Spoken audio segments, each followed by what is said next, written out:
Dear students, today we are going to read the poem Fire and Ice written by Robert Frost. You know that Robert Frost is an American poet. You have already read a poem in ninth class also with the title The Road Not Taken. So my dear student, in this poem Fire and Ice, you know that Fire and Ice is a symbolic poem by Robert Frost. The poet wants to aware the humanity that everything will end one day as a result of human misdeeds. It's a symbolic poem. Yes, you can say symbolism यहाँ पे use किया गया है with the help of a fire and ice. यहाँ पे जो Robert Frost है वो अपने व्यूज़ को जो एक्सप्लेन करना चाहता है। मान लो अगर दुनिया नष्ट होनी भी अगर है एक दिन, तो उसके रीजंस क्या बनेंगे। तो यहाँ पे two reasons are explained here with the help of fire or with the help of ice.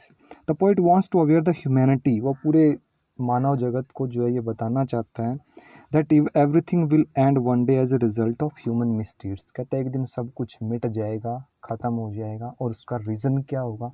Human misdeeds, इंसान के गलत काम, इंसान का गलत तरीके से अपने आप को धरती पे सेटल करना या फिर रॉन्ग मेथड्स यूज करना। The poet says that both are fire and ice are destructive. यहाँ पे रॉबर्ट फ्रॉस्ट कह रहा है कि जो फायर और जो आइस है वो बाय नेचर दोनों ही डिस्ट्रक्टिव हैं, दोनों ही विनाशकारी हैं। Fire of violent desires will put the world to an end. Fire here stands for lust and desire. Fire यहाँ पे किस चीज़ को शो कर रही है कि जो हमारे अंदर बहुत सारी जो इच्छाएं हैं, इतनी सारी इच्छाएं हैं कि पता नहीं एक चीज़ को पाने के लिए हम कौन सी चीज़ को दाव पे लगा बैठते हैं। तो ये जो number of desires in our mind हैं, हमारे मन में इतनी सारी जो इच्छाएं हैं, ये कहीं ना कहीं एक दिन धरती पे इस पूरे जो लाइफ साइकिल है या फिर पूरा जो जीवन है इसको नष्ट करने का कारण बनेगी। जबकि दूसरा जो वर्ड आइस है, it is a symbol of hatred, मतलब ये घृणा का पात्र है, एक दूसरे के प्रति इतनी जेलसी है, इतना एक प्रकार से बुरी सोच हम रखते हैं। तो ये भी एक न एक दिन रीज़न बनेगा इस धरती पे मानव जीवन को मिटाने का। If the world had to perish twice, फिर वो कहता है कि अगर धरती मान लो दुनिया 2 बार नष्ट होने का चांस उसको मिलता है, then it will be perished by the hated between man and man. तो एट फर्स्ट यहाँ पे जो रॉबर्ट फ्रॉस्ट है, फिर वो प्रेफर किसको करता है एट फर्स्ट? फायर को, कि मेरे हिसाब से अगर मुझे सेलेक्ट करना पड़ जाए तो I will choose fire at first. तो मैं फायर को सबसे पहले चुनूँगा, कारण जो है वो आग बनेगी। आग का मतलब यहाँ पे उन इच्छाओं से है जो हमारे मन में day by day, moment bye moment जो है जन्म लेती रहती हैं और जिनको पूरा करने के लिए हम कुछ भी कर गुजरते हैं। और अगर दूसरा ऑप्शन मिला तो surely second option will be in the form of ice. वो सेकंड अगर बच भी गया, दोबारा फिर से अगर धरती को नष्ट होने का मौका मिलो, तो definitely the second reason will be there in the form of ice. तो दूसरा कारण वहाँ पे हमारी आपस में जो घृणा की जो सोच है, जो विचार हैं, जो विचारधारा है, वो इसके पीछे रीज़न का काम करेगी। So let's start the poem. Some say the world will end in fire, some say in ice. कुछ कहते हैं कि दुनिया का अंत जो है आग से होगा। दैट मीन्स लस्ट या डिज़ायर हमारी इच्छाओं के कारण होगा कि हम क्या अचीव करना चाहते हैं और उसका मेथड क्या यूज़ करते हैं, कौन से तरीके यूज़ करते हैं। सपोज करो आप एक मान लो कोई भी चीज़ आप किसी दूसरे के पास देख लेते हो। सपोज करो आप एक नॉर्मल और मिडिल क्लास फैमिली से जो है जुड़े हुए हो और आप एक गाड़ी जो कि नियर अबाउट 50 लाख की आती है, अगर आप उसको लेना या प्राप्त करना चाहते हो, किसी दूसरे के पास उसने उसको देख लिया, but you have no the capacity to purchase that type of car.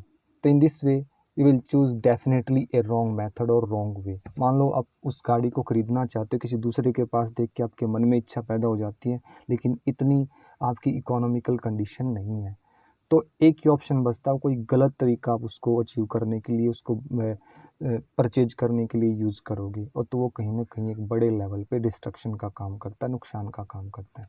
From what I have tested of desire I hold with those who favour fire. कहता हालांकि मैंने टेस्ट किया है, अगर मैं बात करूं अपनी, from what I have tested of desire, यहाँ पे जो फायर है that is the direct symbol of desire.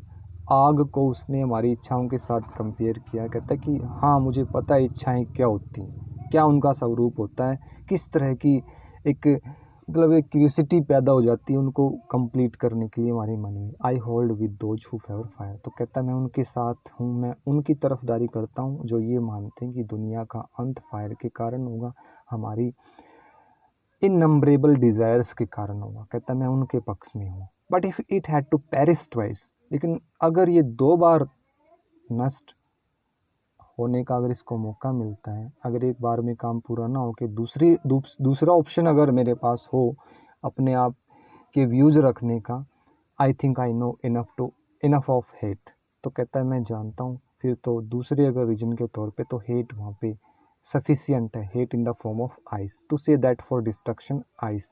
Ice का मतलब यहाँ पे वो अच्छी सोच, वो अच्छे विचार जो एक प्रकार से जम गए हैं, फ्रीज हो गए हैं हमारे अंदर, किसी भी तरह से वो हमारे अंदर आज नहीं मिलते। एक दूसरे के प्रति बुरी सोच, घृणा हम करते हैं एक दूसरे से, तो कहता है दूसरा reason surely will be there in the form of ice. Ice stands here for hate is also great and would suffice, कहता है ये पर्याप्त रहेगा, एनफ रहेगा, और कोई ज़रूरत नहीं पड़ेगी अगर सेकंड टाइम, सेकंड मौका, सेकंड चांस अगर मिलता है धरती पे जीवन को नष्ट करने का, तो कहता है वहाँ पे श्योरली आइस इज सफिशियंट। कहता है ice in the form of hatred, वो पर्याप्त रहेगा धरती से दुनिया को मिटाने के लिए।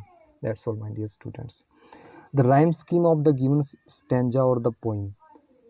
First line ends with fire, second is ice, third desire, and fourth fire. That means fire here stands for A, small letter A. B, again the tone is totally changed, fire ice, जैसे ही change हो गया है तो उसको B से represent करेंगे। Rhyme scheme जब भी आप बनाओगे तो वहाँ पे जो last word of the given line of the stanza है उसको आप नोट आउट करोगे, उसकी टोन, उसकी प्रोनाउंसिएशन को आप चेक करोगे। अगर फर्स्ट लाइन का लास्ट जो वर्ड है वो नेक्स्ट के साथ मैच खाता है तो फर्स्ट को आप ए, स्मॉल लेटर ए से रिप्रेजेंट करोगे, तो नेक्स्ट को भी आप ए से। लेकिन अगर वो चेंजेबल है तो फिर नेक्स्ट अल्फ़ाबेट आपको लेना है स्मॉल लेटर्स में। For example here first line आपकी फायर से एंड है, that means you can write here a small letter में। Second ice, that means tone is totally changed. अब यहाँ पे जो लय है, जो टोन है वो बदल गई, पहले फायर था फिर आइस आ गया, तो चेंज होते ही ए ना लिख के बी लिखोगे, दैट मीन्स फर्स्ट का ए, सेकंड का बी। फिर थर्ड की जो last tone of the word है वो है डिज़ायर, वो किसके साथ मैच हो रही है, फायर के साथ, दैट मीन्स ए दोबारा से फिर आप लिख दोगे और fire again, that means A B A A. That is the rhyme scheme of the first stanza. In the same way, in the next stanza, first line ends with twice, second is hate, third is ice, and fourth is surface. That means A B A A। In last वाली 2 line को आप एक में count करोगे और ये surface पे and होती है, तो इसकी भी सेम राइम स्कीम आप लिखोगे A B A A।